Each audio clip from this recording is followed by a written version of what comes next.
Hello জনগণ, hopefully you are well. আজকে HSC 2026-এর পদার্থ প্রথম পত্র পরীক্ষাটা সমাপ্তি করছে।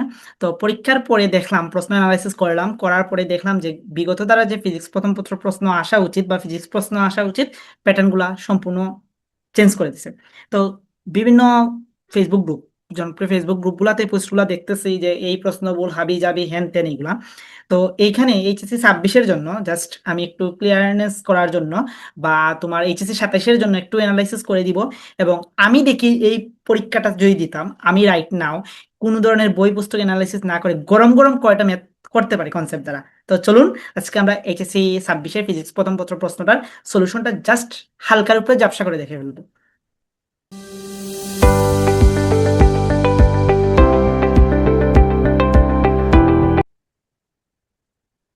তো প্রথম প্রশ্নটা আসছে, দেখো আমাদের গতিবিদ্যা দেখে এখানে প্রাসের রিলেটেড বলছে কি যে 20 মিটার উঁচু একটি দালানের ছাদ হতে 180 গ্রাম ভরের টেনিস বলকে 65 mm ইনভার্স অনুভূমিক বেগে নিক্ষেপ করা হলো। দালানের পাদদেশ হতে 25 মিটার দূরে একটি পুকুর রয়েছে। পুকুরটি 14 মিটার চওড়া।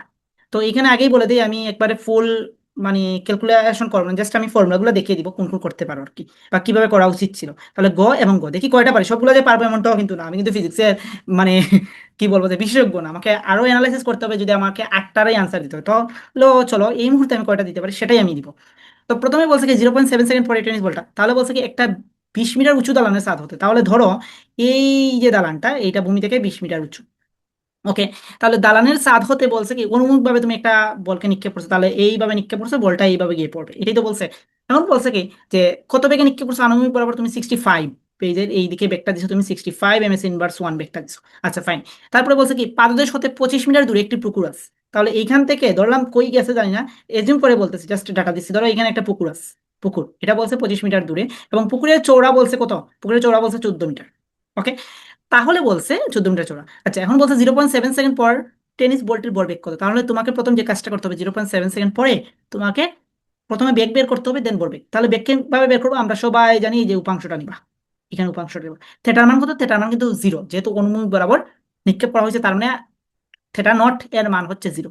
তাহলে আমরা বেগটা কি নিব, যে বি নট, বি নট সমান আমরা কি জানি, সরি ভি এক্স সমান আমরা কি জানি, V naught cos theta naught into T, থিটার মান তো 0।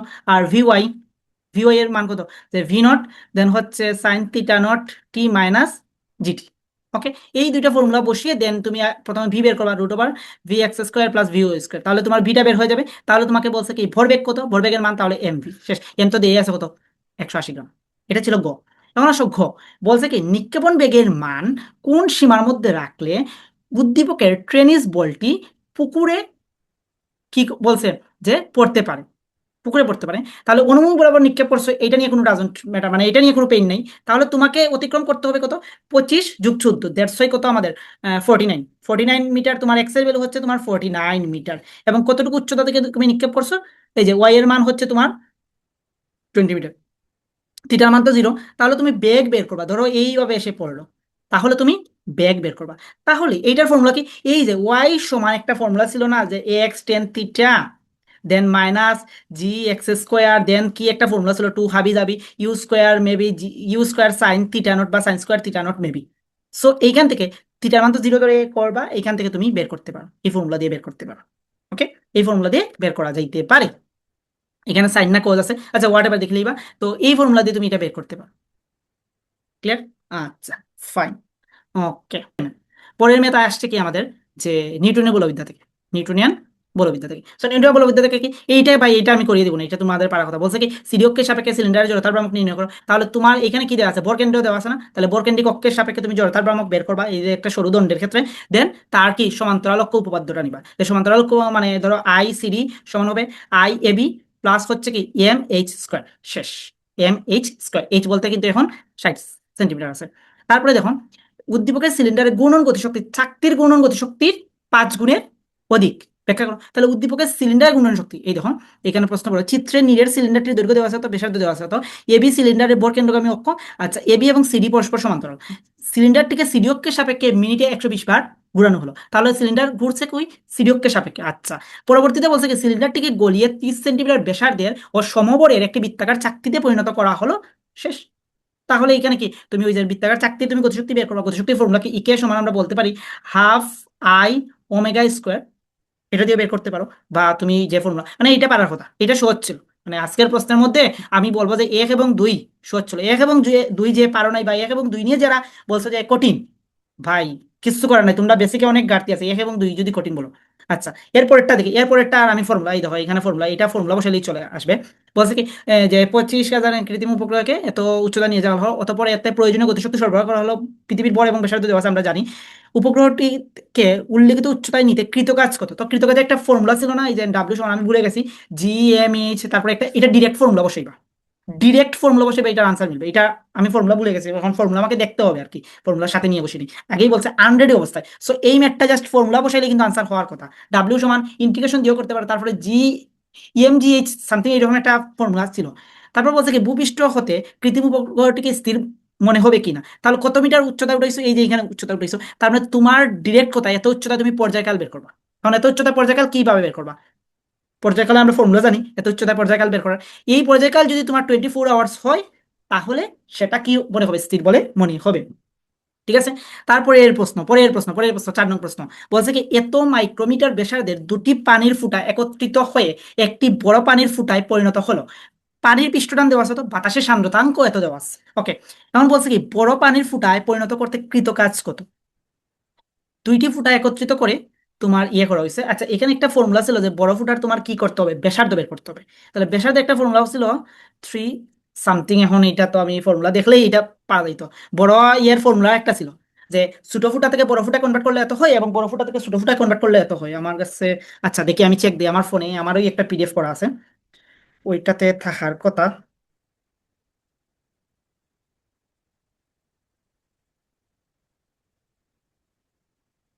তো একটু এখন আর আমি এই ফর্মুলাটা পাচ্ছি না। আচ্ছা যাই হোক, তারপরে পাঁচ। তারপরে বলছে কি মিলিত হবার পর, এটার আমি ফর্মুলা বলে গেছি, তো এইটা এই মুহূর্তে রাইট নাও এখন আমি পারতেছি না, বা পারছি না বলতেই পারো। তারপরে দেখি পাঁচে বলছে কি 150 গ্রাম ভরের একটি বস্তু এত মিটার বিস্তারে, ঠিক আছে, এত সেন্টিমিটার বিস্তার, বিস্তার বলে দিছে, তার মানে বলে দিছে 11 সেন্টিমিটার। Okay fine. সাম্যাবস্থা এর গতিশক্তি বলে দিছে ইকে, বিস্তার দেওয়া আছে, ইকে দেওয়া আছে। আচ্ছা, এখন বলছে কি উদ্দীপকের কণাটির গতির ব্যবকলনীয় সমীকরণ। তাহলে ব্যবকলনীয় সমীকরণ কোনটা স্যার? ব্যবকলনীয় সমীকরণ তুমি চাইলে এইটা করতে পারো, dx² বাই হচ্ছে dt² প্লাস হচ্ছে ω²x = 0, এইটা দ্বারাও করতে পারো। বা আরেকটা ফর্মুলা আছে y সমান a সাইন প্লাস সামথিং যে ডেল্টা, এটা দ্বারাও করতে পারো, a সাইন ওমেগা t। এ তো তোমার দেই আছে বিস্তার। আচ্ছা, তো এটা বোঝা গেল এখন আমরা। তো এইখান থেকে এইটা, এখন যদি আমি এইটা দ্বারা করতাম বা কোনটা দ্বারা করতাম, তাহলে কিভাবে করতাম, কথা হচ্ছে এইটা। তো উদ্দীপকের গতির ব্যবকলনীয় সমীকরণ নির্ণয় করো। আচ্ছা, সাম্যাবস্থা হতে 5 সেন্টিমিটার দূরত্বে গতিশক্তি বিভব শক্তির সম্পর্ক। তাহলে আমরা জানি যে এর ক্ষেত্রে তোমার কি, এখানে গতিশক্তি এবং এই যে গতিশক্তি এবং বিভব শক্তি একটা চার্ট ছিল বইতে, একটা গ্রাফ ছিল, তোমরা দেখবা যে রাইটারের বই হোক, এইভাবে ছিল। সরি, এইটা না, এটা না, এই যে এইভাবে ছিল, এইভাবে একটা গ্রাফ ছিল, একটা গ্রাফে এইভাবে নামছে আর একটা গ্রাফে এইভাবে উঠছে, এইভাবে একটা কার্ভ গ্রাফ ছিল, এভাবে একটা কার্ভ গ্রাফ ছিল। সো এইটা দ্বারাই কিন্তু তোমরা বুঝতে পারতেছো যে সাম্যাবস্থা কতটুকু, এবং একটা চার্ট আকারে ছিল আর কি, চার্ট আকারে ছিল। আমার PDF অন করলেই কিন্তু আমি দেখাইতে পারতাম। আচ্ছা যাই হোক, সো এইটা দ্বারা কিন্তু এই এই কনসেপ্টের মধ্যে গেলেই তুমি কিন্তু এইটার সলিউশনটা পাইতা। এবং গতিশক্তি এবং বিভব বা আমার চ্যানেলেই পাইবা প্রিভিয়াস এই ধরনের গতিশক্তি এবং বিভব একটা সম্পর্ক দিয়ে ম্যাথ। ওকে, তারপরে ছয়ের মধ্যে ভাই আমি এটা বুঝি নাই ভাই, সত্যি কথা যেটা, এটা আমি বুঝি নাই প্রশ্নে কি বলছে। প্রশ্ন, এটা প্রশ্ন আমি বুঝিনি, সো এটাতে আমি সারেন্ডার করলাম। ওইগুলাতে আমি জাস্ট ফর্মুলাগুলো দেখতে হবে, 5 এবং 4 ফর্মুলা দেখলে এইগুলো আমি লিখতে পারতাম। এখন আসি এইটা, এইটা হচ্ছে ভেক্টরের সেই আদি কনসেপ্ট। বলছে কি যে আমাকে যে উদ্দীপকে বস্তুটি ওয়ে বরাবর গতিশীল হলে θ2 এর মান কত, উদ্দীপকে বস্তুর। এখন দুইটা বস্তুকে টেনে নেওয়া হচ্ছে। এখন দেখো এই প্রশ্নের মধ্যে আমার কাছে মনে হয় যে রং প্রশ্ন রং। এখন এই প্রশ্নটা রং আমার কাছে এটা মনে হচ্ছে, কারণ দেখো তোমাকে দুইটা বস্তু বলেই দিছে। আচ্ছা, প্রশ্ন রং না তো, ওয়ে বরাবর গতিশীল হলে θ2 এর মান কত, প্রশ্ন রং না, বাট ডাটা অনুযায়ী প্রশ্ন রং হবে। এখন দেখো দুইটা ভেক্টর যেহেতু দিয়ে দিছে, এইখানে দিছে OC বরাবর, আমি যদি একটু বলি, এই দেখো এইটা দিছে হচ্ছে আমাদের OC। আচ্ছা, আর এইটা দিছে আমাদের কি, OB। এখন তাদের মধ্যবর্তী কোণ, যেহেতু OB ভেক্টর আমাদের দেয়া আছে, OC ভেক্টরও আমাদের দেয়া আছে, OB এবং OC এই দুইটা ভেক্টর দেয়া আছে, এই দুইটা ভেক্টর দেয়া আছে, তাহলে তাদের মধ্যবর্তী কোণ কত আমরা বের করে ফেলতে পারি, ডট গুণন করে আমরা বের করব। আচ্ছা, তারপরে দেখো এটাকে তুমি এখন ডিভাইডেড করলাম, এই কোণের মান দেওয়া আছে কত 25 ডিগ্রি, ধরলাম θ1, তাহলে এই কোণটা কেমনে বের করবা, এখানে মূল থিটা থেকে θ1টা বিয়োগ করলে কিন্তু এই কোণটা বের হয়ে আসবে, এই কোণটা বের হয়ে আসবে। বুঝতে পারলাম? আচ্ছা, এরপরে দেখি আমরা θ1 এবং θ2 যদি সমান হয় তাহলে বস্তুটি স্থির অবস্থা হতে যাত্রা শুরু করে 10 সেকেন্ডে 5 কিলোমিটার পথ অতিক্রম করতে পারবে কি না। যদি θ1 এবং θ2 সমান হয় তাহলে θ1 25 ডিগ্রি দেওয়া আছে, তাহলে θ2 যদি 25 ডিগ্রি হয় তাহলে বলছে কি বস্তুটা স্থির অবস্থা থেকে যাত্রা শুরু করে, স্থির অবস্থা মানে 0 থেকে যাত্রা শুরু করে 10 সেকেন্ডে 5 কিলোমিটার যাইতে পারবে কিনা। তাহলে θ1 এবং θ2 সমান হইলে মধ্যবর্তী কোণ হয় 50 ডিগ্রি। কি হাবি জাবি দিছে ভাই, এটা আসলে আমি বুঝি নাই এখানে কি বলছে আসলে। প্রশ্নটা খুব বেশি, মানে এখানে আরেকটা জিনিস দেওয়া আছে, তীর ঘর্ষণ গুণাঙ্ক দেওয়া আছে, তার মানে ঘর্ষণও আছে, বাধা বলও আছে। তাহলে মিউ সমান আমরা লিখতে পারি কি, মিউ সমান লিখতে পারি, যেহেতু মিউ সমান লিখতে পারি, এখানে ঘর্ষণ বল এফএস বাই হচ্ছে ওজন অবিলম্ব প্রতিক্রিয়া বল আর কি। তাহলে এফএসটা আমরা বের করতে পারি মিউ ইন্টু এম জি। তাহলে এম এর মান তো 5 কেজি দেই আছে, তাহলে এখান থেকে আমরা জিটা বের করতে পারি, হোয়াটএভার। তো এই ছিল ব্যাপার। আচ্ছা, আটে কি বলছে, দুইটি শীর্ষলাকার হতে নিঃসৃত শব্দ তরঙ্গের সমীকরণ। প্রথম শীর্ষলাকা হতে নিঃসৃত তরঙ্গ একটি একমুখ কুলানলে উপসুর, উপসুরের ইয়েটি এইগুলো দেওয়া। আচ্ছা, দ্বিতীয় সুর একত্রে শব্দায়িত করলে বিট সংখ্যা দ্বিগুণ করতে দ্বিতীয় শীর্ষলাকার কম্পাঙ্কের। আচ্ছা, এখন বলছে কি প্রথম শীর্ষলাকাতে নিঃসৃত তরঙ্গ একটি একমুখ কুলানলের প্রথম উপসর সৃষ্টি করলে নলের দৈর্ঘ্য হতো। সো এখানে নলের দৈর্ঘ্য একটা ফর্মুলা আছে, আমি ফর্মুলাগুলো বলে গেছি। এই দুইটাতেও কিন্তু কোনো ভেজাল নেই, ফর্মুলা অ্যাপ্লাই করলেই তুমি পারতা, ফর্মুলা প্রয়োগ। তাহলে দেখো ভেজালটা ছিল কি, আমি কিন্তু এখানে গোটা দেখিয়ে দিচ্ছি কিভাবে কোন অ্যাপ্রোচে করতে হবে, আমরা গোটা মোটামুটি বুঝতে পারলাম। ঘর মধ্যে আসলে আমি প্রশ্নটা ক্লিয়ার না, যে তোমাকে বলছে θ1 এবং θ2, অর্থাৎ 25 আর 25 করলে 50 করলে বস্তুটা স্থির অবস্থা থেকে 50 করলে কি হয়, আই ডোন্ট নো। 25 আর 25 দুইটা ভেক্টর, তাহলে ভেক্টরটা কি হবে, ভেক্টরের মানকে চিনতে হবে। এইটা ছাতার মাথা কি দিছে, আই ডোন্ট নো। আচ্ছা,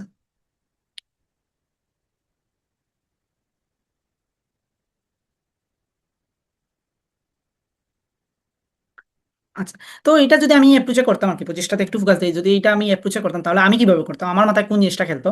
তাহলে 25 ডিগ্রিতে দেওয়া আছে না, তো এইটার আমি ভ্যালু বের করতাম, ভ্যালু বের করতাম ভেক্টরে, ভ্যালু বের করে দেন আমি এইভাবে করি, এখানে 25 ডিগ্রি দেওয়া আছে, সো এই দিকের উপাংশটা বের করতাম, এইটাতেও সেম বের করতাম, এখানে যেহেতু 25 ডিগ্রি বলছে এই দিকের উপাংশটা আমি বের করতাম, আমি যেভাবে করতাম। আচ্ছা, এই উপাংশটা বের করতাম, দেন আমি লব্ধি বের করতাম, লব্ধিটা বের হইতো F1, সরি, হ্যাঁ লব্ধিটা বের হইতো সামেশন অফ এক্স যদি ধরি F1 x plus F2 x, লব্ধি বের হইতো এটা সামনের দিকে মুভমেন্ট করার জন্য। আচ্ছা, এরপরে দেখো বস্তুটার ঘর্ষণ বল কত দেওয়া আছে, ঘর্ষণ বল আমরা এখান থেকে পাইতাম, যেহেতু বস্তুটা এই তল বরাবরই যাচ্ছে তাহলে ঘর্ষণ বল আমরা এটা পাইতাম। তাহলে আমাদের মোট লব্ধি এফ নিট হচ্ছে প্রযুক্ত বল, অর্থাৎ F1 x plus F2 x minus ঘর্ষণ বল এফএস, এটা করলে আমরা কিন্তু মোট লব্ধিটা পাইতাম। তাহলে এইখান থেকে আমি বস্তু ভর দেওয়া আছে, এখান থেকে আমি ত্বরণটা বের করতে পারতাম, ত্বরণ কত ত্বরণে মুভমেন্ট করছে। তাহলে আমি ত্বরণটা বের করতাম, এটা আমি ফাইন্ড আউট করতাম, এ ফাইন্ড আউট করার পর আমি কি করতাম, বস্তুটা যেহেতু স্থির অবস্থা থেকে বলছে তাহলে বলছে কি যে 10 সেকেন্ডে 5 কিলোমিটার পথ যাইতে পারবে কিনা, সম্ভবত 10 সেকেন্ড দেওয়া আছে, তাহলে এস সমান আমি কি লিখতাম, ইউটির মান 0 হাফ, এখান থেকে তো এ পাইতাম এ টি স্কোয়ার, এই ফর্মুলা দিয়ে আমি এসটা বের করে ফেলতাম। এখন যদি এটা 5 কিলোমিটার হয় তাহলে 5 কিলোমিটার, ঠিক আছে। তো এই হচ্ছে কি ব্যাপার সেপান। তো মোটামুটি প্রশ্নটা একটু ভালো লেভেলে একটু করছে। এখন কি করছে প্রশ্ন, আমি এই 7 এবং 8 এই দুটা, সরি 6 এবং 7, 6 নং প্রশ্নটা তো ভাই আমি বুঝিই নি, আগেই স্যালেন্ডার করে দিছি।